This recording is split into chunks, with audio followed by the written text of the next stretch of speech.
Okay, bismillahirrahmanirrahim. Sekali lagi, Assalamualaikum warahmatullahi. Sorry for the technical error. So hari ni sebenarnya kita nak fokus perbincangan kita kepada introduction saja, pengenalan kepada kripto dan juga robot trading. Dan sesi ni khususlah kepada mereka yang mungkin belum pernah trade ataupun baru nak belajar tentang dunia kripto dunia kripto. Jadi kepada sesiapa, saya tengok ada juga rakan-rakan kita yang dah lama dalam dunia kripto ni. So mungkin ini revision sajalah.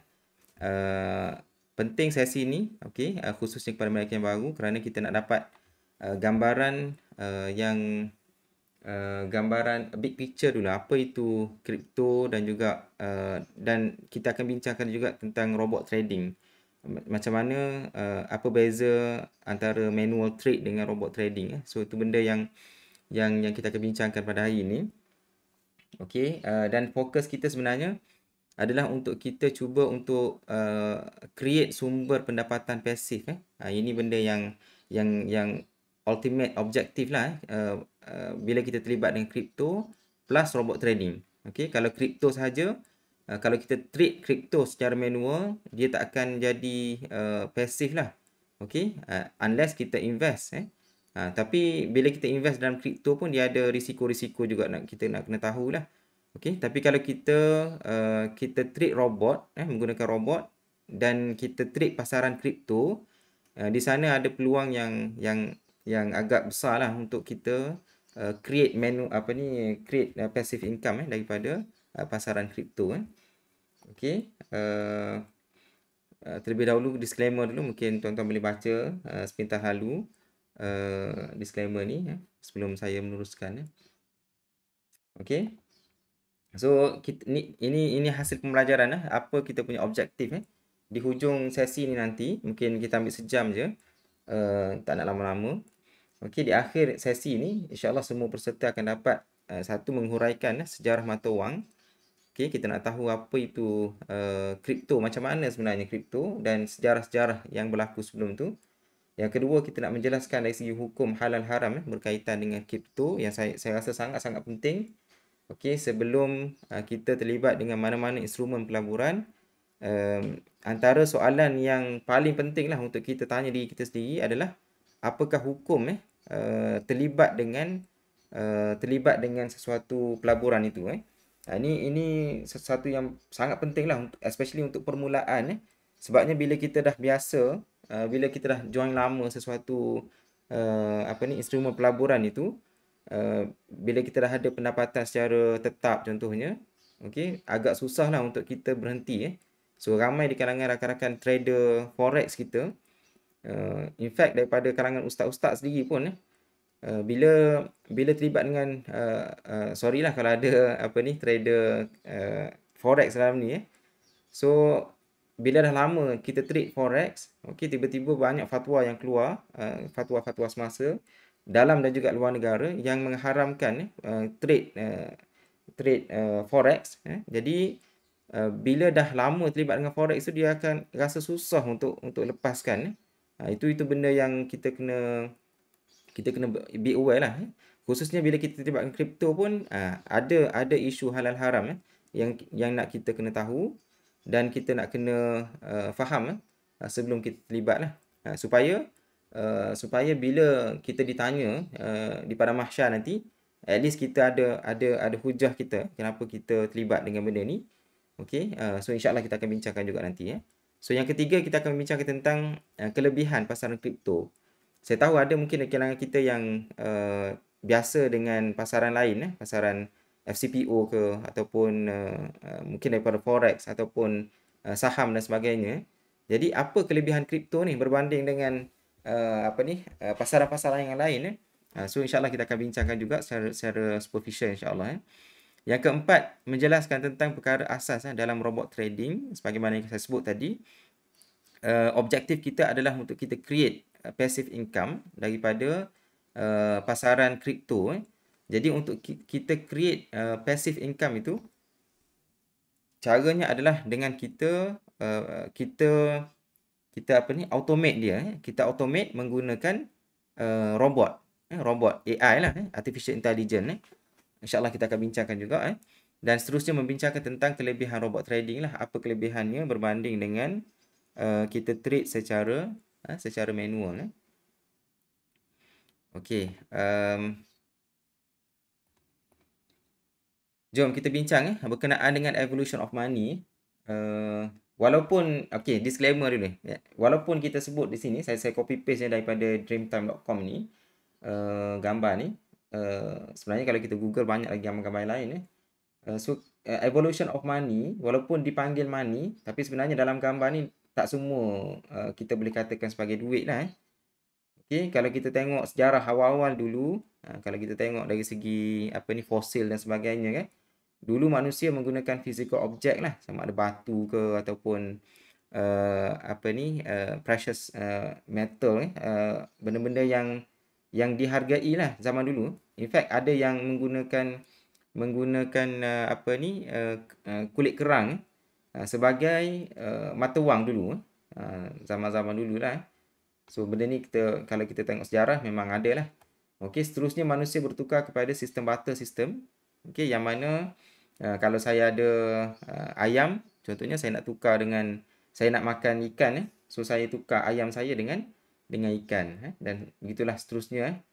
So barter system lama dulu manusia menggunakan sistem barter. Kita belajar dulu waktu sekolah menengah dulu. Okey, seterusnya bila manusia berevolusi dari segi penggunaan mata wang itu, seterusnya manusia menggunakan barang-barang yang berharga yang rare ataupun yang jarang dijumpai seperti gold, silver dan sebagainya lah. Yang ni memang banyak lah kita temui dalam kerajaan-kerajaan Firaun dulu pun menggunakan gold sebagai mata wang dia. Okey. Cuma selepas itu bila manusia bila menggunakan ini sebagai mata wang, sebab dia punya sumber adalah terhad dan susahlah untuk berjual beli sebab limited dia punya source dia punya sumber dia. So manusia bertukar kepada metal coins. Metal coin. Yang mana metal coin ini mungkin tak adalah harga dia secara fizikalnya dia tak adalah semahal gold ataupun silver waktu zaman tu tetapi kenapa metal coin contohnya yang dibuat daripada besi sahaja ataupun material yang lebih murah kenapa digunakan? Okey, mungkin ada jaminan daripada kerajaan zaman tu maksudnya kerajaan jamin kalau kita guna ni besi ni tertentu ni dan ukiran tertentu contohnya, dan dia boleh ditukarkan kepada sesuatu yang berharga lah. Okey, seterusnya bila benda ni mungkin tak sustainable, manusia teknologi printing pun dah semakin maju mungkin manusia bertukar kepada paper money, duit kertas lah. Okey, duit kertas yang mana sekarang ni pun kita masih menggunakan duit kertas. Okey, dalam beg duit kita pun ada duit kertas tapi sekarang ni pun kalau kita tengok dalam beg duit kita diisi lebih banyak kad plastik kad berbanding dengan duit dah sekarang ni so kita dah bertukar dah sedar tak sedar perubahan itu berlaku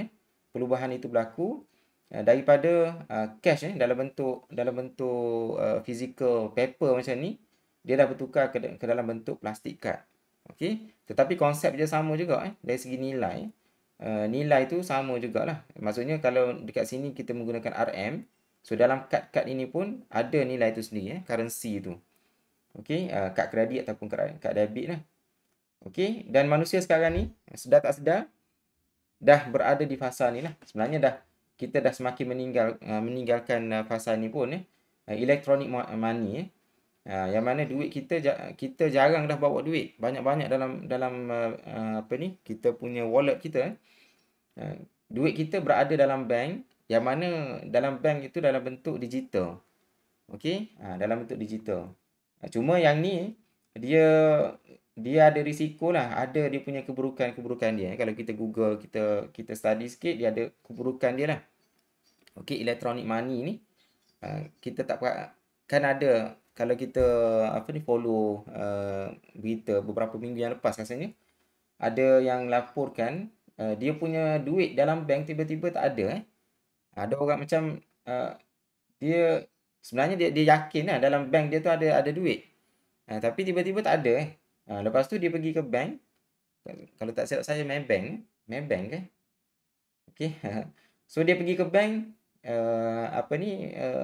dia mengadulah hal kehilangan duit dia dalam bank.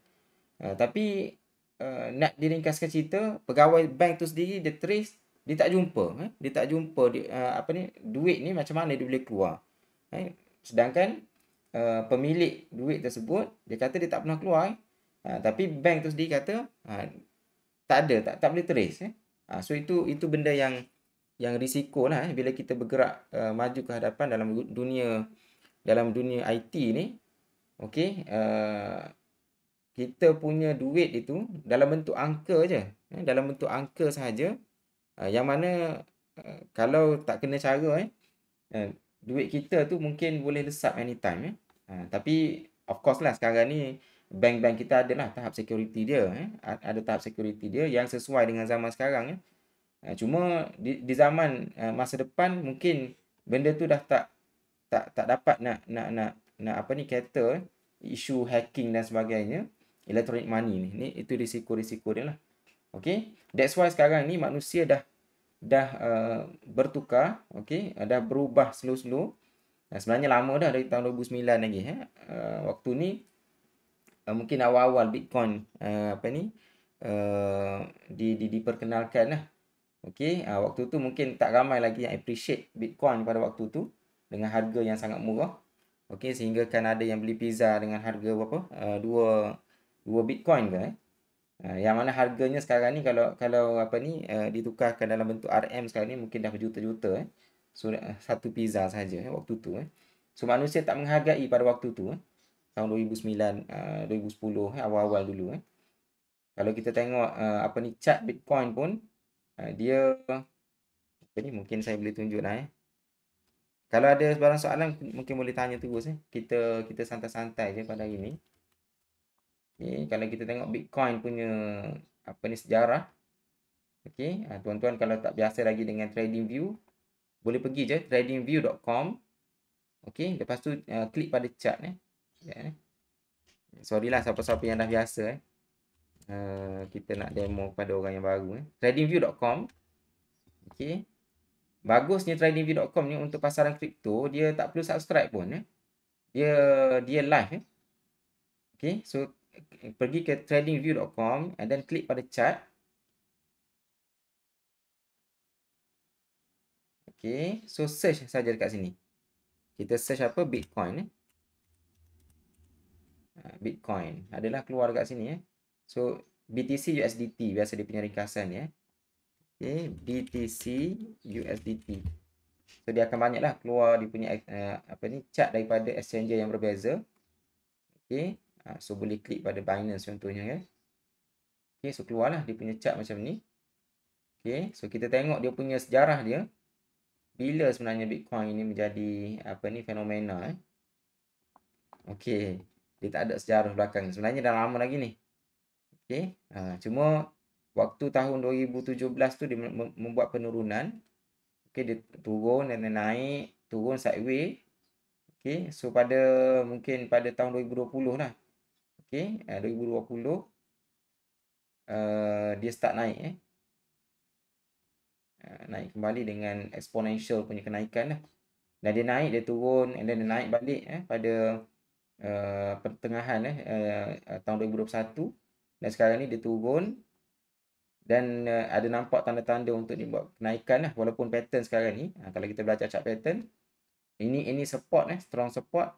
Sekiranya dia pecah, dia akan turun lagi lah so walau alam lah, kita tengoklah macam mana Okey, so kenaikan Bitcoin ini kalau kita tengok dari segi sejarah okey, pada lebih kurang hujung tahun 2020 lah dia naik dengan exponential Okey. So itulah sejarah penggunaan duit dalam dunia ni Jom kita bincang berkenaan dengan hukum kripto. Pada tahun 2021, di hujung-hujung tahun 2021, dunia kripto dikejutkan dengan satu fatwa lah daripada negara Indonesia, yang mana Majlis Fatwa di Indonesia dia basically mengharamkan trader untuk terlibat dengan pasaran kripto. Okey, tetapi kalau kita tengok daripada konteks Malaysia, okey, Suruhanjaya Security Malaysia, sebenarnya dia menganggap bahawa cryptocurrency ni ataupun nama lainnya digital asset ini, okey, sebenarnya sebagai aset dia bukannya mata wang. So kalau kita kaji pun sifat mata wang sebenarnya kripto ini dia bukan mata wang. Okey, itu yang disebut oleh Suruhanjaya Security lah. Okey, so SC Syariah Advisory Council permits trading of digital asset, Chairman. Cuma di Malaysia, saya nak bagi konteks di Malaysia, walaupun dibenarkan, maksudnya harus hukumnya, tetapi dia ada klausa dia. Okey, yang ni nak kena tahulah. Dia ada klausa yang menyatakan bahawa harusnya itu dia khususkan kepada beberapa exchanger ataupun exchange di Malaysia yang berdaftar, antaranya Luno, ada 3 ke 4 Luno, Tokenes, Synergy, dan ada satu lagi saya tak ingat. Okey, adalah beberapa exchanger yang dibenarkan. So sekiranya kita trade menggunakan exchanger berkenaan, maka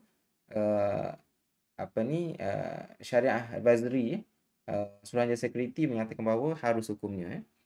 Cuma kalau kita tengok dari segi perbincangan di peringkat dunia, okey, sebenarnya ramailah orang bincang berkenaan dengan hukum ni, bukan sahaja melibatkan Malaysia. Seluruh dunia duk bincang sebab sekarang ni memang trend kepada kripto ni, trend kepada kripto. So kalau kita fikir logik lah, kenapa harus kepada exchange berkenaan sahaja, tidak kepada exchange yang lain. So itu benda yang kita nak kena fikirlah. Tapi dalam konteks Malaysia memang diiktirafnya 3-4 exchanges itu sajalah. Dan ada coin pun, beberapa coin saja, BTC, coin Ethereum, apa lagi? Litecoin ke? Saya tak ingat dah. Ada beberapa coin yang disebut dalam kenyataan oleh Suruhanjaya Security. Okey. Tapi kalau kita join community di peringkat dunia, sebab dunia ni bukan kita saja yang Islamnya, di peringkat dunia, di Dubai dan sebagainya, ramai orang duk bincang berkenaan dengan cryptocurrency ni. Dan kita akan nampak lebih besar lah gambarannya dari segi kepatuh syariahnya lah. Okey, in fact ada website, ada grup-grup yang diwujudkan khusus untuk bincang berkenaan dengan status syariah sesuatu coin. Okey, mungkin kita dengar apa yang disebut oleh Dr. Zaharuddin berkenaan dengan hukum cryptocurrency. Sebelum tu Dr. Zaharuddin sebelum ni, Dr. Zaharuddin dalam 2-3 tahun lepas memang dia pun skeptikal. Dia pun lebih ke arah mengharamkan kripto. Okey, tuan-tuan boleh tengoklah dalam YouTube, banyaklah diterbitkan video di awal-awal dulu memang Dr. Zaharuddin pun dia ke arah mengharamkan.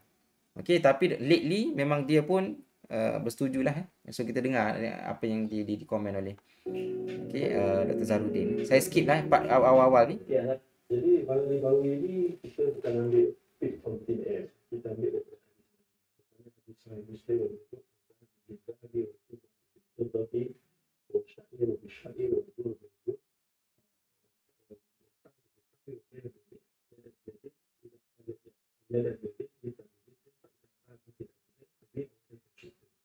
bahasa Arab.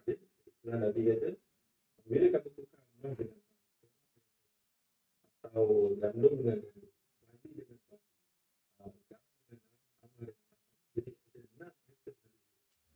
kemudian Nabi berikan dia punya risiko.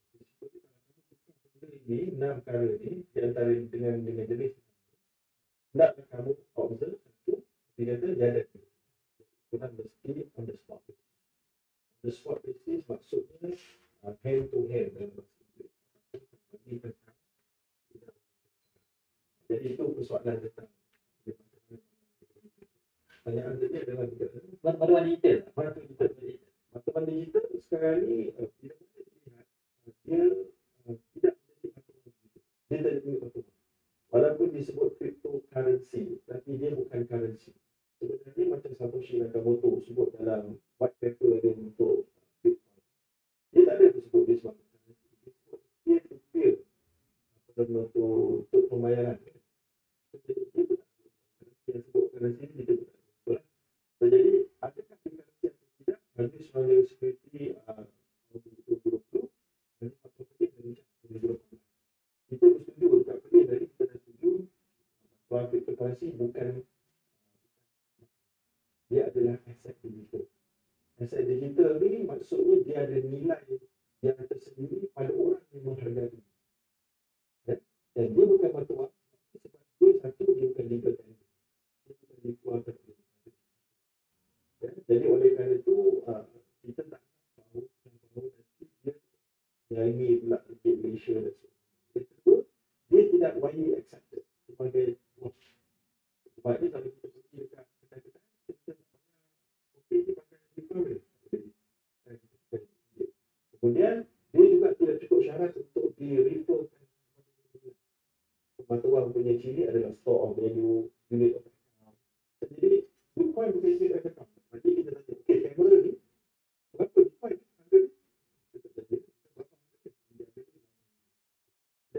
Harga dia adalah 0.001. Jadi dia tak cukup syarat. Jadi kita ada store of value ada, tapi unit of account tak ada. Dia tidak ada. Dia agak asyik.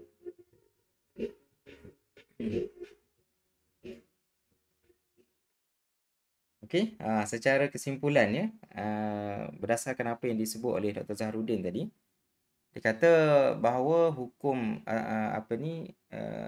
Bitcoin lah, especially Bitcoin ataupun kripto secara umumnya, dia sebenarnya bukan mata wang lah. Walaupun perkataan kita sebut itu cryptocurrency, perkataan currency di belakang tu sebab tu ramai yang allergic perkataan currency itu sebenarnya tak tepat sebenarnya. That's why saya lebih prefer penggunaan perkataan digital asset instead of cryptocurrency. Okay, sekejap macam mana nak proceed ni.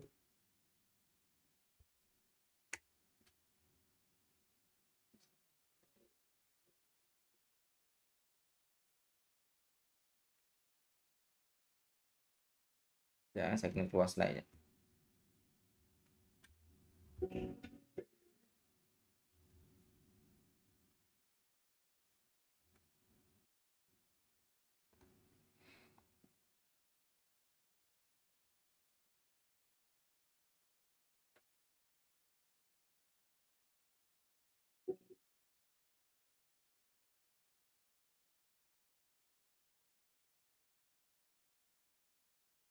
Okay, so pengenalan kepada digital asset. Sebagaimana saya sebut tadi, ini senarai dia lah.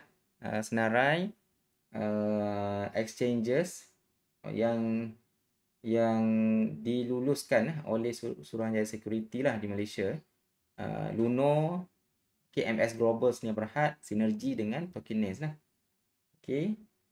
So saya pun sebenarnya ada account lah dengan Luno, Tokenaze dan sebagainya ni. Cuma secara peribadi saya tak trade sangat Luno, Tokenaze sebab dia. Okay, ada sebab dia lah. Okay. Kalau kita tengok dalam website, biasanya kalau kita terlibat dengan kripto ni, antara website utama yang menjadi rujukan adalah CoinMarketCap. Okay, CoinMarketCap. Sekejap saya tunjuk ni. CoinMarketCap CoinMarketCap.com. Okay, dekat sini ni senarai coin-coin yang ada disenaraikan di sini lah. Okay, beratus-ratus ribu ada dekat sini And then kalau kita nak tengok exchanges, klik pada menu exchanges ni So klik pada dekat sini, Dan kita nampaklah dia punya exchanges ni. Yang ni exchanges ni kalau dalam saham dia kita nak kata dia macam bursa Malaysia lah.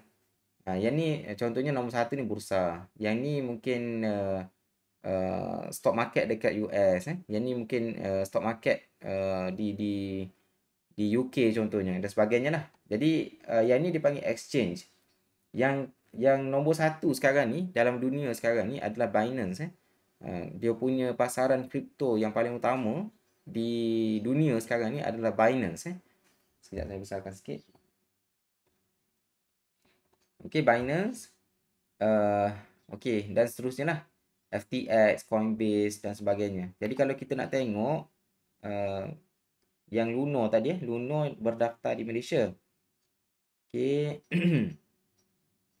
Luno nombor berapa dia punya kedudukan dia? Tu. Nombor 81 Nombor 81 ada lagi tak yang di Tokenes Tokenes nombor berapa?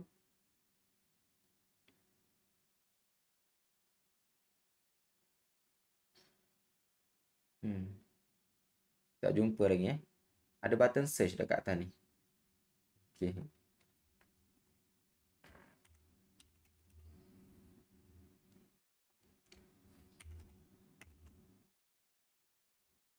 Tak jumpa lah. Okey, tak apalah. Maksudnya sekarang ni kalau kita tengok dari segi dunia, cryptocurrency yang menjadi tempat di mana manusia berdagang berjual beli dan juga membeli sebagai aset digital, mungkin nak simpan dalam masa yang lama dan sebagainya lah. Okey, tempat yang paling utama adalah di Binance lah. Okey, kalau kita tengok volume dia, volume berlaku transaksi dalam masa 24 jam yang lepas 8 bilion Okey, ni juta, ni bilion 8 bilion.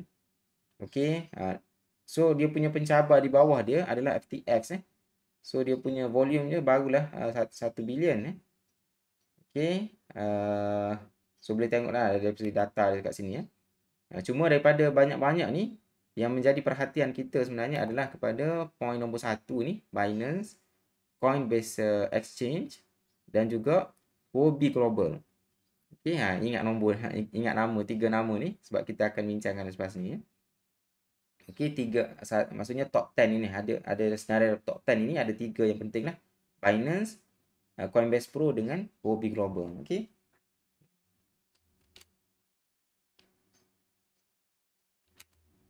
Okey. Tiga nama ni Okey, so kalau kita tengok Bitcoin, inilah dia punya chart dia. Dia ada naik turun dia. Okey, dan kalau kita tengok market kripto ni dia sangat volatile Dia sangat volatile. Kalau sesiapa biasa trade forex, lebih kuranglah dia punya ciri-ciri dia tu. Dia punya volatility Kalau dalam pasaran saham, khususnya di Bursa Malaysia, kita tak akan nampak macam ni. Jaranglah ada counter yang membuat pergerakan yang macam ni Dia punya volatility dia sangatlah tinggi So kenaikan dia mungkin berpuluh-puluh persen dalam masa sehari. Penurunan dia juga boleh jadi berpuluh-puluh persen dalam masa sehari.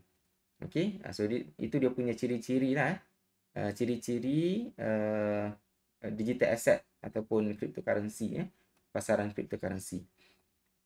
Kita bincang dari segi kelebihan. Kita ada 30 minit lagi. Kelebihan pasaran kripto kalau kita banding dengan pasaran saham khususnya, kalau kita terlibat dengan Bursa Malaysia, kita hanya trade counter-counter ataupun pasaran saham yang ada disenaraikan di pasaran di Bursa Malaysia itu khusus untuk saham-saham yang ada di Malaysia sahaja. Okey, tapi kalau kita terlibat dengan cryptocurrency ataupun digital asset, kita sebenarnya terlibat dengan pasaran global. Okey, pasaran global yang mana seluruh dunia terlibat dengan trading tu, jual beli digital asset tersebutlah. Jadi boleh bayangkan dari segi dia punya volume dan sebagainya. That's why dia berlakunya volatility yang sangat tinggi disebabkan oleh penyertaan dia punya market participant dia adalah daripada seluruh dunia. Dan bagi saya antara kelebihan yang sangat penting khususnya kepada kita ni yang bekerja makan gaji contohnya. Okey, kita tak ada masa waktu kita bekerja. Kalau kita terlibat dengan pasaran saham contohnya kan. Pasaran saham dia buka pada pukul 9 pagi, dia tutup pada pukul 5 petang. Okey, jadi masalahlah kepada kita kalau kita nak trade, nak jadi day trader ke ataupun swing trader dan sebagainya, kita akan ambil masa waktu kita bekerja. Okey, untuk kita monitor pasaran lah. Tapi kalau kita terlibat dengan pasaran kripto, dia berlaku 24/7 Dia berlaku 24 jam sehari. Okey, dan 7 hari seminggu, non-stop. Itu antara kelebihan yang sangat sangat besarlah berbanding dengan instrumen pelaburan yang lain. Sebab itu dari segi chart, kalau kita tengok chart dia, saya tunjuk chart dia nah.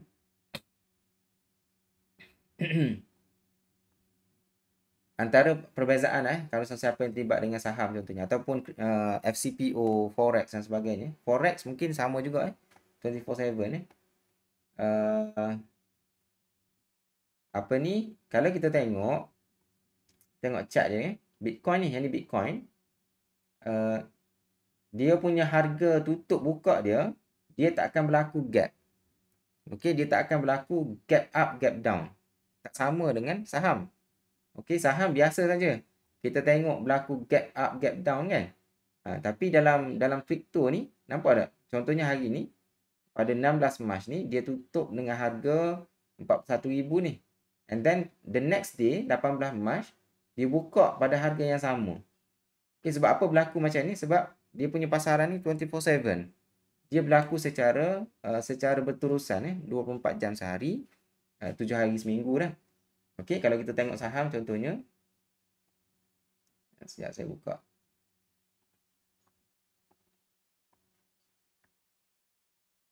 Okey. Kalau kita buka saham, kita akan biasa nampak ni gap. Nampak tak gap ni? Gap down. Ni gap down, gap down. Yang ni gap up. Lepas dia tutup dekat sini, dia buka dekat atas ni. Okey, sebab apa berlaku macam ni? Sebabnya kan dia tutup pukul 5 petang and then dia buka balik pukul 9 pagi esok. Okey, pukul 9 pagi esok tu mungkin ada orang nak beli dengan harga yang lebih tinggi berbanding dengan harga tutup hari sebelumnya. That's why dia berlaku gap up. Okey, tetapi benda yang sama dia tidak berlaku dalam pasaran kripto. Boleh tengok dah dia continuous, dia bersambung je. Itu dia punya nilai. Jadi kalau berdasarkan pengalaman saya lah, okey, saya biasa analisa chart saham sebelum ni tapi bila saya terlibat dengan kripto, saya pun terbiasa juga menganalisa chart pasaran kripto. Bagi saya pasaran kripto ni dia punya chart pattern dia punya apa ni, analisa chart tu agak reliable bahkan bagi saya dia lebih reliable berbanding dengan pasaran saham khususnya di Bursa Malaysia lah. Okey, sebab dia punya market participant itu dia ramai sangat seluruh dunia. Okey, jadi dia punya crowd psychology tu dia lebih tepat lah berbanding dengan pasaran di Bursa Malaysia. Okey, yang seterusnya kecairan yang tinggi. Kecairan yang tinggi ni memberi kemudahan lah kepada kita untuk kita melepaskan pegangan kita ataupun kita nak memiliki sesuatu digital asset. Kita mudah untuk beli kita mudah untuk beli dan juga mudah untuk jual. Okey, kalau kita trade saham mungkin berbeza. Ada setengah-setengah hari tu mungkin kita mudah nak jual dengan harga yang kita nak Ada setengah hari mungkin susah Contohnya kalau kita trade coin pula dah. Kalau kita trade saham yang berwajaran rendah so kita nak kena beratur lama sebelum kita punya order tu match. Okay, itu antara disadvantage lah untuk pasaran saham lah Sebenarnya ada masing-masing ada pro and cons lah antara kontra dalam pasaran kripto ni adalah volatility lah. Okey, seseorang itu dia boleh untung dengan cepat, dia juga boleh rugi dengan cepat kalau tak kena cara dia. Okey, volatility yang sangat tinggi lah. Okey, that's why saya sebenarnya lebih prefer kita trade menggunakan robot yang mana risikonya lebih rendah dengan profit yang konsisten Okey. Dan seterusnya bagi saya antara kelebihan pasaran kripto, dia ada robot trading ni. Robot trading. Kalau saham ataupun instrumen yang lain okey. Ada juga robot trading. Ada juga robot trading. Saya sorry ada rakan-rakan kita baru join ni. Ada juga robot trading kalau kita terlibat dengan rakan-rakan kita daripada forex, daripada FCPO dan sebagainya. Ada ke nak FCPO? Rasa tak ada robot trading. Ataupun market global untuk saham, dia ada robot trading juga tapi kalau kita di Bursa Malaysia memang tak ada robot trading lah. So far memang tak ada lah. In fact, kalau ada pun saya tak berminat nak trade menggunakan robot di Bursa Malaysia. Kerana apa? Faktornya adalah kerana volatility. Sebab robot trading, especially robot trading yang kita akan bincangkan lepas ni, dia bergantung kepada volatility. Semakin volatile sesuatu coin, semakin tinggi kita punya potensi untuk menjana profit. Okey, so saya nak introduce satu app ni, mungkin ramai dah tahu. Okey, kita panggil Royal Q lah. Okey, Royal Q ni kalau tak silap saya dia diperkenalkan di awal tahun 2021 ataupun sebelum tu lagi dah dekat 2 tahun dia punya ada di market pasaran dan sekarang ni dah mencecah jutaan manusia lah menggunakan app Royal Q ni. Okey, kalau based on statistik yang install app dekat smartphone masing-masing dengan registration daripada Royal Q punya team, dia update sekarang ni dah mencecah jutaan manusia lah. Okey, menggunakan app Royal Q nanti saya akan cerita macam mana Royal Q ni dia berfungsi untuk kita trade selepas ini insya-Allah. Cuma saya nak demonstrate macam mana fungsi Royal Q ni. Okey. Sebenarnya saya dah share video ilustrasi ni dalam satu video di Smart Mind Academy channel Okey, contohnya kepada mereka yang baru, contohnya yang tak biasa dengan trade saham contohnya, mungkin tak faham apa maksud ni So ini adalah candle yang mewakili sesuatu time frame lah. Contohnya kita ambil daily punya time frame Kita buka dekat bawah ni, harga buka ni. Contohnya harga buka dia 80 sen And then ini harga tutup dekat atas. Okey, kalau saham mungkin dia buka pada pukul 9 pagi dekat sini dan dia tutup pada pukul 5 petang dekat sini. Okey, ini dipanggil wick ataupun shadow Yang ni maksudnya julat harga yang pernah dicapai pada time frame tersebut Contohnya pada hari tersebut paling rendah dia turun adalah pada 70 sen contohnya. Dan dia pernah naik pada RM1.50 contohnya ataupun RM1.05 contohnya kan. Jadi ini dia punya wick lah. Okey. So kita tengok kalau kita beli dekat sini contohnya. Okey, first buy. Ini adalah ni istilah yang ada dalam Royal Q lah. Okey, contohnya kita beli dengan 10 USDT. Okey. Position quantity kita 10 So kita punya average price kita RM1 lah. Okey, 1 USDT lah. Okey, USDT ni maksudnya 1 USD tapi dalam pasaran kripto ni kita ada T kat belakang tu sebabnya dia mewakili blockchain yang digunakan untuk mewakili USD Okey, so USDT samalah dengan $1 dolar. Jadi bila kita beli dekat situ, harapan kita adalah kita nak take profit dekat sini. Okey, kita nak take profit dekat sini. So apa yang berlaku? Harga turun. Okey, dia tak capai tadi take profit kita Dia naik paling tinggi pun kita kata tadi RM1.05 contohnya Dia naik dia tak sampai, dia turun So apa yang berlaku? Kita panik lah. Kalau kita beli secara manual, yang ni kita akan panik bila kita beli tu kita jangka dia naik tapi dia turun. Tapi robot Royal Q ni dia akan trigger kalau sampai kepada margin call. Istilah margin call ni kalau dalam forex berbeza dengan Royal Q punya istilah So bila dia turun, dia sentuh kita punya margin call yang first ni, dia akan beli dengan amount yang kita set. Yang ni saya guna default setting saja ni. Okey, dan saya tak galakkan gunalah khususnya kepada mereka yang baru lah. jangan guna setting ni. Tapi ini hanya ilustrasi saya nak tunjuk So beli dengan yang first buy kita beli dengan 10 USDT, bila harga turun kita beli lagi dengan 20 USDT.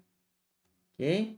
So kita punya average price daripada average price tadi yang RM1, okey, dia akan jadi turunlah. Sebabnya kita beli dengan 2 kali ganda dengan modal ke atas. Dia akan bawa sekali kita punya average price tu ke bawah So kalau kita calculate dia akan jadi 0.93 USDT lah. Okey. So kita expect dia naik. Dia naik melepasi apa ni kita punya average price ni supaya kita boleh take profit. Okey, so apa yang berlaku, market lagi turun. Okey, kalau kita beli secara bulk dekat sini, kita beli secara all in dekat sini memang kita akan panik lah. Okey. Tapi kalau kita guna Royal Q, dia relax je kita relax je. Sentuh kita punya margin call, kita akan beli lagi. Okey. Ini contohnya yang ni default setting Kita akan beli dengan double. Martingale default setting ni. Okey, kita akan beli lagi dengan jumlah yang lebih banyak Kalau dalam saham tak digalakkan buat macam ni dipanggil averaging down ni sebab dia ada risiko lah. Okey. So bila kita beli dengan harga yang lebih tinggi dekat bawah ni, dia akan tarik sekali kita punya average price. Okey. Kalau kita beli secara bulk dekat atas ni, kita beli one off dengan modal kita 4, 5, 6, 7 70 USDT. Okey, so average price kita kat atas ni lah. So bila harga turun memang kita akan panik. Okey, tapi kalau kita trade menggunakan Royal Q, dia turun kita akan buka layer, turun kita buka layer. So dia akan tarik sekali kita punya average price ke bawah. Okey, so daripada 1 USDT tadi average price, dia akan tarik jadi 0.85 lah. Okey, turun lagi, panik lagi Kalau kita trade secara manual memang panik lah. Okey, third call kita akan buka lagi dengan 80 USDT. Okey. So apa yang berlaku? Kita beli dengan 2 kali ganda lagi berbanding dengan layer yang kat atas ni.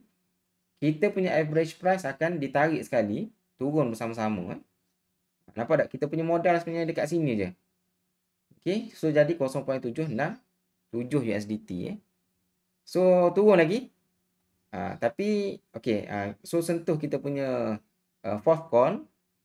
So kita akan beli 100 dengan 160 USDT. Okey. So apa yang berlaku dekat average price kita? Kita akan turunkan lagi turunkan lagi. Maksudnya rapat dengan current price. Rapat dengan current price.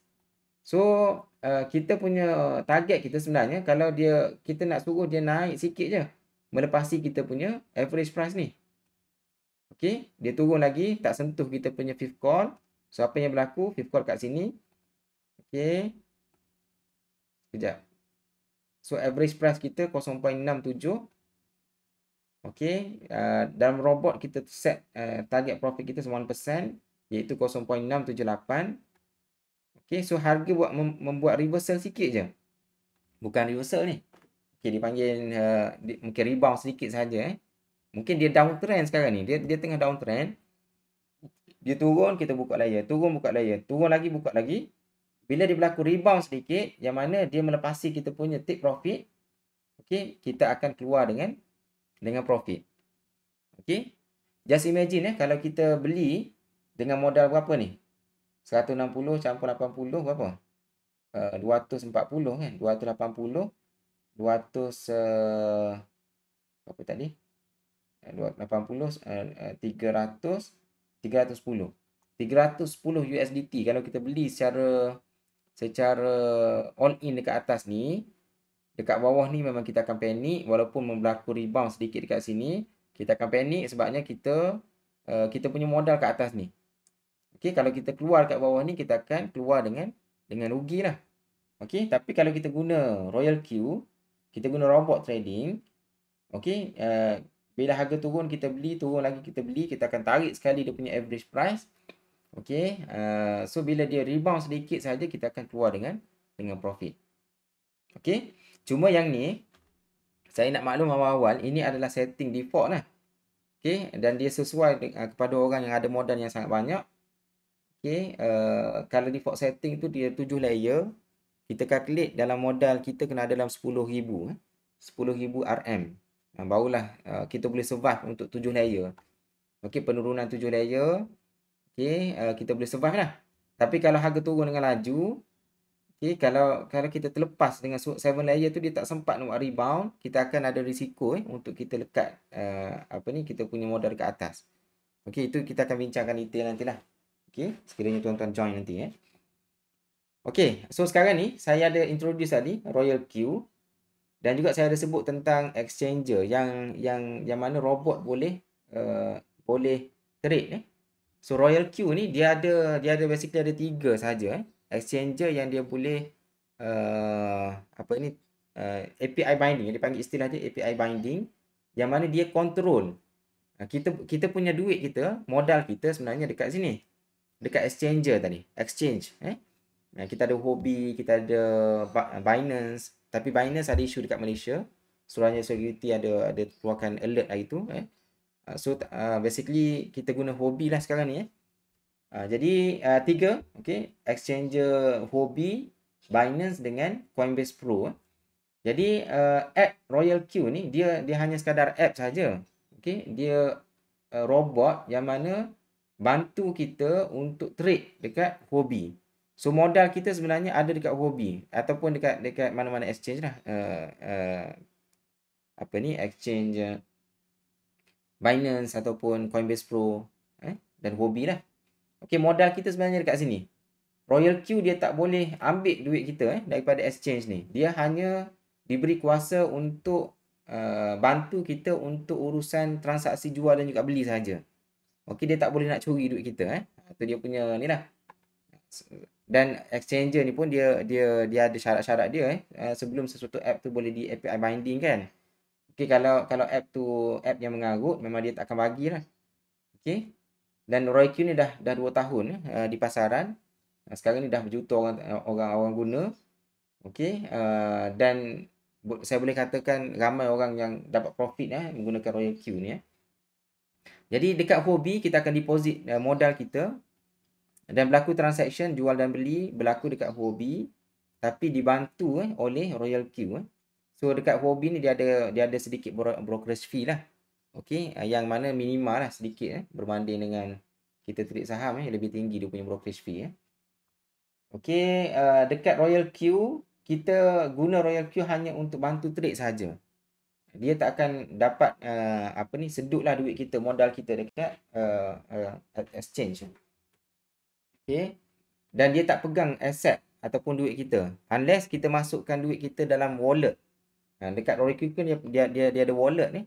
So biasanya kita akan masukkan modal dia panggil gas fee ataupun fuel fee duit minyak saja. Yang mana duit minyak ni dia akan charge setiap kali diorang setiap keuntungan tu setiap kali kita untung dia akan ambil 20%. Okey, 20% daripada daripada keuntungan kita lah. Kalau kita untung RM100 dia akan ambil RM20. Walaupun kita rasa macam banyak kan dia ambil kan. Tapi sebenarnya lagi untung kita lah sebabnya kita tak perlu buat apa-apa pun. Kita just setting, kita tinggal dia buat kerja. Okey. Biasalah siapa yang terlibat dengan Royal Q ni biasanya tengah malam tu waktu kita tidur, kita bangun pagi, kita tengok app kita Royal Q, berlaku banyak transaksi especially bila market tengah bullish berlaku transaksi yang banyak, kadang-kadang berpuluh-puluh. Okey, transaksi tu walaupun kita rasa macam banyak dia punya commission ini kan, tapi sebenarnya keuntungan kita 80% sebenarnya lagi banyak lah Okey. Trade ikut setting yang dibuat. Of course kita kena belajar juga cara setting ni. Dia tak boleh kita guna dia punya default setting je. Okey, walaupun kita kata Royal Q ni bantu untuk kita trade, sebenarnya kita sebagai tuan kepada robot ni, kita kena bagi arahan, bagi instruction. Okey, apa nilai yang kita nak kena trade? Apa layer-layer, berapa margin call drop kita, berapa times yang kita kena set dan sebagainya. So kita sebagai tuan ni nak kena bagi arahan kepada robot ni. Yang tu dari segi setting dan sebagainya kita akan bincang kemudian lah. Okey, cuma dia ada cost untuk kita guna perkhidmatan robot ni ataupun app lah. Perkhidmatan app ni dia ada yuran tahunan dia iaitu USDT 120 USDT. Kalau kita convert dalam RM je berapa Sekejap. Saya try calculate 120 darab dengan sekarang ni dalam 4.25 contohnya. Dalam 500 lebih lah. Okey, setahun Setahun dalam 500 lebih. Okey, kalau kita modal modal 2-3 ribu, biasanya dia akan cepat je apa ni, cover kos ni. Okey, kalau 120 USDT, kalau kita bahagikan kepada 356 hari setahun kan, uh, apa ni, kita perlukan dalam 30 sen saja, 33 sen USDT. Yang mana benda tu sangat sangat feasible lah. Sesiapa yang dah terlibat dengan Royal Q ni, dia akan rasa lah benda tu sangat mudah untuk dicapai lah. Okey, cuma ada hari-hari juga kadang-kadang hari-hari tu tinggi dia punya profit cuma ada setengah hari mungkin 2-3 transaction je berlaku. Mungkin beberapa sen saja kita dapat Dia bergantung pada market jugalah. Okey. Sebagaimana saya sebut tadi, yuran keuntungan 20%. Yang ni kita kena masukkan ke dalam wallet Royal Q. Biasanya kita masuk dalam 20 USDT lah. Okey, 20 USDT dengan unjuran kita punya keuntungan 100 USDT. Maksudnya bila kita untung 100, kan kita kata tadi potongan dia 20% kan. Jadi kita untung 100 USDT, kita akan bagilah 20% itu kepada Royal Q tapi bukan kita bagi in bulk bukan kita bagi secara lamsam setiap transaction itu. Kalau kita untung RM1 pada pukul 9 pagi, dan pada pukul 9 pagi juga dia akan tolak lah RM1 tu 20 sen dia akan bagi kepada Royal Q kalau pukul 10 kita untung RM20, jadi 20% of that RM20 tu dia akan transfer masuk ke Royal Q lah. Dia akan potong terus So transaction itu sangat telus, kita boleh tengok kita boleh trace kita boleh detect, dan kita boleh record lah kalau kita nak record lah. Saya pun tak larat nak record banyak sangat Okey, so kita boleh tengok dan juga kita boleh compare dengan apa yang berlaku dekat Huobi sebab transaction sebenarnya berlaku dekat Huobi. Jadi transaction record itu kita boleh banding lah antara apa yang berlaku dekat Huobi dengan apa yang direkodkan dekat Royal Q Kita boleh banding side by side. Okey, dan benda tu memang telus lah tak ada apa yang nak disembunyikan lah. Okey. Kelebihan robot trading, kita ada 4 minit lagi. Okey, kelebihan robot trading cepat-cepat potensi menjana pendapatan pasif. Okey. Kita boleh automate pendapatan kita menggunakan Royal Q. Okey, cuma dia ada skill lah Jangan terus daftar and then terus trade. Okey, saya nak kena ada guidance jugalah macam mana kita nak dapatkan pendapatan pasif. Sebab di permulaan keterlibatan seseorang itu dalam robot Royal Q ni, dia akan alami satu fasa di mana kita akan floating loss dulu. Memang kita akan dapat profit setiap hari kita akan dapat profit, tetapi ada floating loss. Sebab tu bila kita check dekat Royal Q kita akan dapat profit, tapi bila kita check dekat Huobi, kita punya total asset kita punya jumlah total asset kita berkurang. Sebab apa berkurang? Sebabnya kita berada dalam floating loss So that's why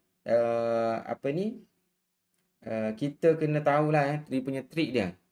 So penting untuk mendapat guru yang betul untuk guide kita supaya kita tidak terlekat bila kita trade menggunakan Royal Q Sebab ramai yang terpukau dengan keuntungan di awal-awal, mereka tak sedar mereka sebenarnya floating loss. Jadi bila dah modal dekat Huobi dah habis digunakan, dah ada dalam portfolio dah, jadi mereka perasan dia tak ada profit, dan waktu tu barulah dia sedar bahawa ada risiko sekiranya tak kena cara lah. So that's why kena ada orang yang guide lah tak perlu follow saya, tak apa So pastikan tuan-tuan cari je guru-guru mana-mana yang boleh guide dengan modal yang tuan-tuan ada. Dia tak ada guidance yang umum dia kena bergantung kepada individu masing-masing. Macam mana kita nak set supaya dia akan jadi automate dan dia tak floating loss yang menyebabkan kita profit tak dapat, kita pun nak profit tengah floating loss itu masalah lah. So kena ada guidance daripada guru-guru yang biasa buat Okay, seterusnya transaksi yang sangat efisien. Okay, saya sangat seronok trade Royal Q ni kerana apa? Dia punya transaksi dia sangat efisien. In fact, kalau kita compare dengan kita punya trade secara manual pun, robot punya transaction ni lagi laju lah lagi laju dan lagi tepat berbanding dengan kita lah. Dan apa yang saya tak sebutkan kat sini adalah bila kita trade menggunakan robot, dia tak ada elemen emosi. This is a very powerful factor yang mana robot trading ni jauh meninggalkan manual trading. Okey, elemen siapa yang biasa dengan pasaran saham contohnya, emosi tu antara faktor yang sangat besar yang menjejaskan kita punya potensi untuk dapat profit. Okey, seterusnya risiko yang rendah. Okey, cuma kena ada cara dia. Pastikan ada orang guide sebelum terjun dalam dunia ni. Okey, dan satu lagi dia telah lama dalam pasaran. Kalau sebelum ni ramai yang kata Royal Q ni adalah app scam dan sebagainya, Pak Mantello lah skim Ponzi So sebenarnya dia dah lama dalam pasaran, dan manusia seluruh dunia dah gunakannya. Kalau kita di Malaysia ni tak tahu tentang Royal Q ni, sangat rugilah. Sangat rugilah. So pukul 9 pagi dah. Yang ni step-step dia. Step-step sekiranya tuan-tuan semua berminat lah untuk join robot trading menggunakan Royal Q ni. Kita trade crypto menggunakan exchange, tapi kita guna robot untuk bantu kita punya trading itu. So ini step-step je lah. Step pertama, kita daftar account di exchange, sama ada Huobi, Tokenes pula, Huobi, Binance ataupun Coinbase Pro. And then step yang kedua, kita daftar account dekat Royal Q. Register dan juga activate. Step yang ketiga, kita depositkan duit kita dekat Huobi, bukan deposit dekat Royal Q. Robot ni hanya bantu kita trade dekat Royal Q dekat Huobi saja. So deposit kita ni kita masukkan dekat Huobi lah, ataupun Binance ataupun Coinbase Pro. Dan seterusnya apa yang kita kena buat, kita kena API binding kan. Antara Royal Q ni kita kena bindingkan dengan Huobi. So nak API binding kan, dia adalah dia kena deposit lah certain berapa 120 tadi, termasuk duit minyak tadi, jadi 140 lah biasanya kita masuk dalam step yang keempat ni. Untuk kita step yang ketiga kita transfer ke Royal Q. Tapi step yang keempat ini kita nak activate dan kita nak bindkan antara Royal Q dengan Huobi. So bila kita dah binding ni lah. Bila kita dah binding antara Royal Q dengan exchanger, dan kita boleh control kita punya trading dekat exchanger ni menggunakan robot. So sekiranya tuan-tuan semua berminat dan juga nak berada di bawah Smart Mind Team, ini adalah referral code lah. So InsyaAllah saya akan masukkan dalam dia punya link dia. Yang ni referral code ni, dia tak ada link. Basically ada link yang tuan-tuan boleh klik je dan daftar. Dia akan bagi dia akan terus direct ke Huobi punya website. Dan juga yang ni Royal Q ni dia akan direct ke Royal Q punya website lah untuk registration. So make sure invitation code ni lah. Nanti saya akan bagi dia punya link dalam Crypto at Smart Mind punya Telegram group. So yang penting, kenapa kena daftar dengan saya, sekiranya tuan-tuan perlukan guidance. Kalau ada guru-guru lain mungkin boleh je daftar dengan orang lain. Tak ada masalah pun. Cuma kalau nak register supaya saya sendiri yang guide, tuan-tuan boleh register app Royal Q ni. And then dekat sini dia ada button My Counselor. Kalau tak ada My Counselor ni, tuan boleh klik pada More dekat sini. Dia ada dekat dalam ni dia ada button My Counselor. So kita boleh arrange dia punya kedudukan ni, menu ni. So kalau tak ada counselor ni, klik pada More. So bila kita klik My Counselor ni, dia akan keluar chat macam ni. Dia akan keluar box macam ni. So klik pada chat, nanti boleh inform lah pada saya, nanti saya akan guide. Saya akan guide macam mana kita nak setting awal-awal, dan juga saya akan explain lah dari segi saya akan bagi dari segi setting untuk training. Setting untuk training, penting setting training tu supaya tuan-tuan semua tak hilang modal awal sebelum kita mahir menggunakan Royal Q. Okey, last message, pastikan tuan-tuan semua tahulah hukum cryptocurrency sebelum terlibat, sebab saya tengok ramai rakan-rakan kita yang terlibat dengan cryptocurrency ni seolah-olah macam dia tak hiraukan dari segi sempadan sebab dia ada juga sebab kita kena tahu bahawa ramai juga ulama yang berpandangan bahawa uh, cryptocurrency ni haram hukumnya. So kita kena tahulah dari segi sempadan di mana halal, di mana haram supaya kita tidak terlibat dengan riba, judi dan sebagainya lah. Okay. So point yang Dr. Zaharuddin sebut tadi penting. Okay, kita nak kena tahu bahawa cryptocurrency ni sebenarnya bukan currency tetapi dia adalah digital asset yang sebenarnya akan digunakan pada masa hadapan. Saya teringat kata-kata daripada Azizi Ali, Tuan Azizi Ali. Walaupun Tuan Azizi Ali sebenarnya dia skeptikal dengan Roy Q ni. Tapi dia sebut bahawa di masa hadapan kita nak ke kita tak nak ke, kita suka tak suka pun kita akan menggunakan cryptocurrency. Okay, kita akan menggunakan cryptocurrency. This is the way forward lah. Okay, this is the future. Yang mana kita tak boleh lari daripada perkembangan inilah. Wallahu alam. Saya buka pada soalan, mungkin ada 2-3 soalan, mungkin saya boleh respon. Kita dah lebih masa dah. Sila.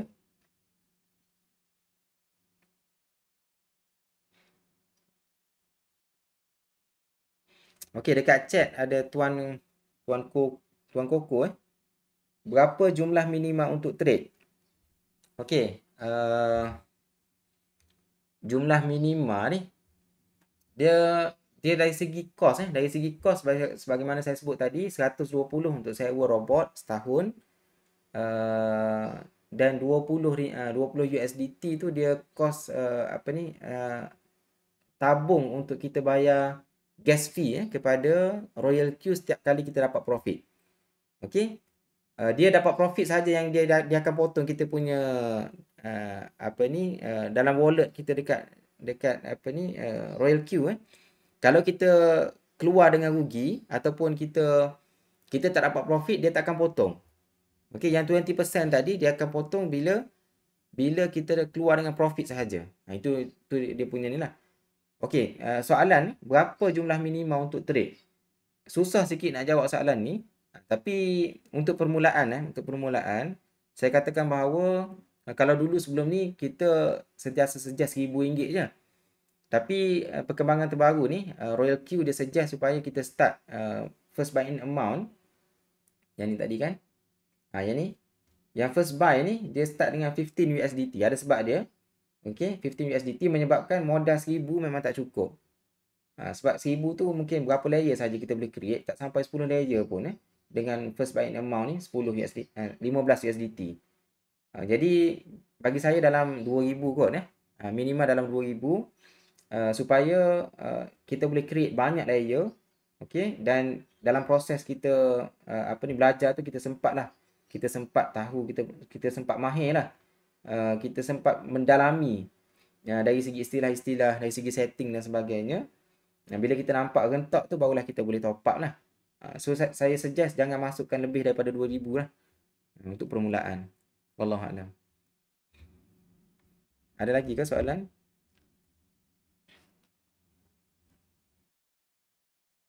Okey, kalau nak dijadikan active income.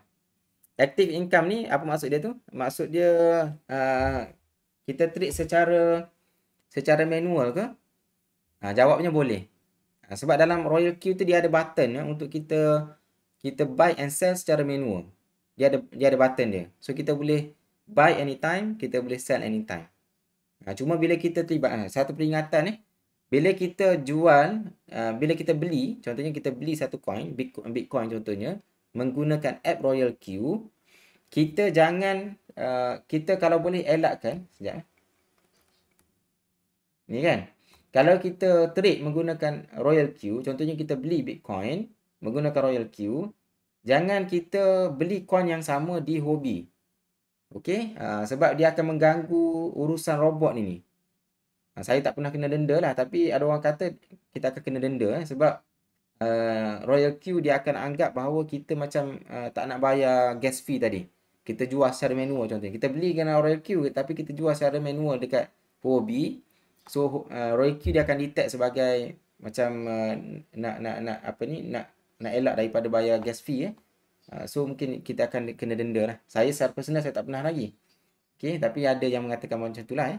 So bila kita trade guna Royal Q, kalau kita nak trade manual pun kita trade manual secara menggunakan robot. Dia ada button dia dekat ni. Nanti insya-Allah kita akan buat mungkin sesi yang khusus kot untuk kita demonstrate macam mana kita nak trade tu. Untuk melengkapkan kelima-lima step itu memang wajib transfer dulu lah ya. Okey. Memang di step yang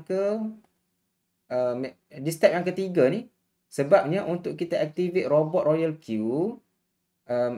untuk kita activate, walaupun step 2 ni activate, tapi kita terlekat ni. Step yang kedua ni, kita tak boleh activate, kita kena deposit dulu. Kita kena deposit dulu masuk ke Royal Q, 140 USDT. Okey, 120 untuk yuran tahunan, 20 USDT tu adalah standby untuk kita punya gas fee. Jadi untuk activate tu memang kita kena transfer dulu 140 USDT.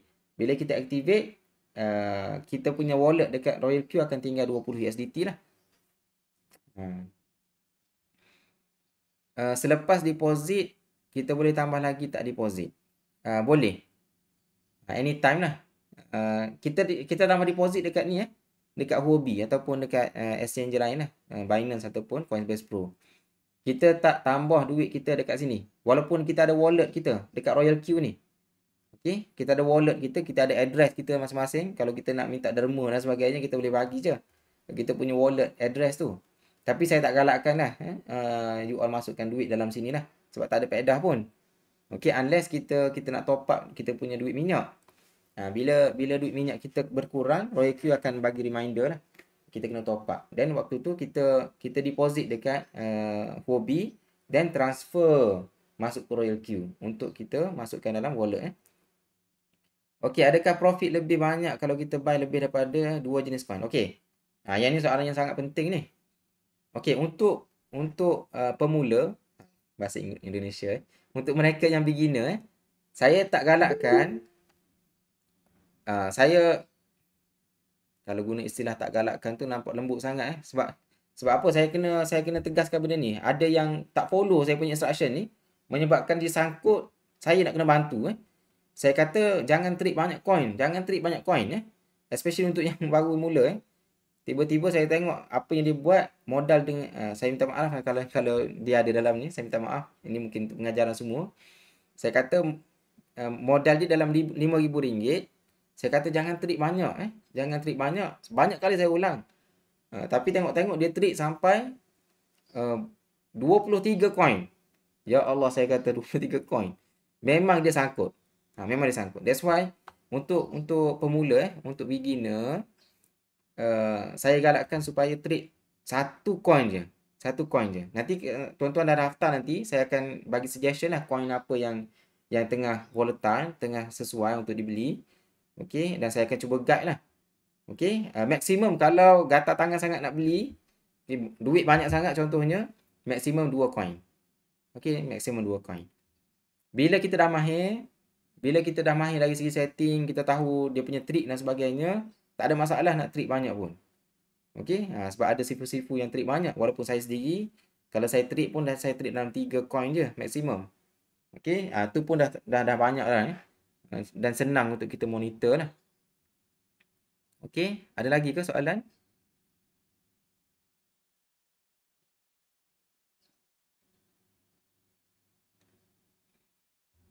Okey lah.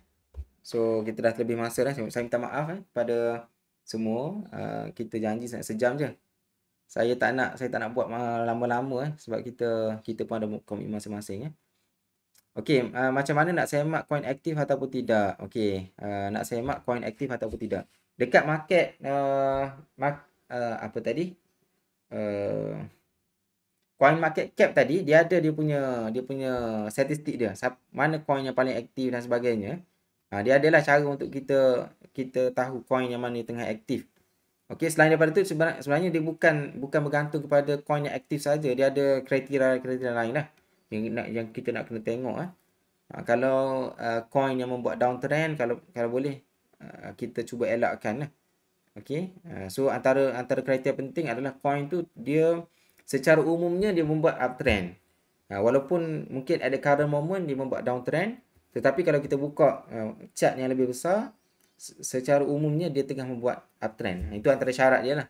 Jadi itu kita nak kena tengok jugalah sebelum kita decide coin apa yang kita nak masuk. Okey, dan syarat yang sangat penting, yang paling penting adalah dari segi patuh syariah lah. Okey, coin-coin ni dia ada patuh syariah, dia ada yang tak patuh syariah juga. So kita nak kena tengok juga. So nanti you all dah jauh, nanti kita, dah register, nanti saya akan guide lah macam mana kita nak check, macam nak semak coin itu coin yang patuh syariah ataupun tidak. Dia macam saham jugalah. Saham pun ada counter yang patuh syariah, ada yang counter yang tak patuh syariah. Sama juga coin. Okeylah, kita dah lewat dah ni 9.15 dah ni. Saya minta maaf sekiranya ada sebarang tersalah kata, terkasar bahasa dan sebagainya. Sekiranya tuan-tuan semua ada sebarang persoalan mungkin boleh tanya secara direct dalam grup Smart Mind dalam grup Smart Mind, insya-Allah saya akan respon lah. Sekali lagi minta maaf kalau ada sebarang salah. Wallahu alam. Terima kasih tuan-tuan. Assalamualaikum warahmatullahi wabarakatuh. Jumpa lagi insya-Allah.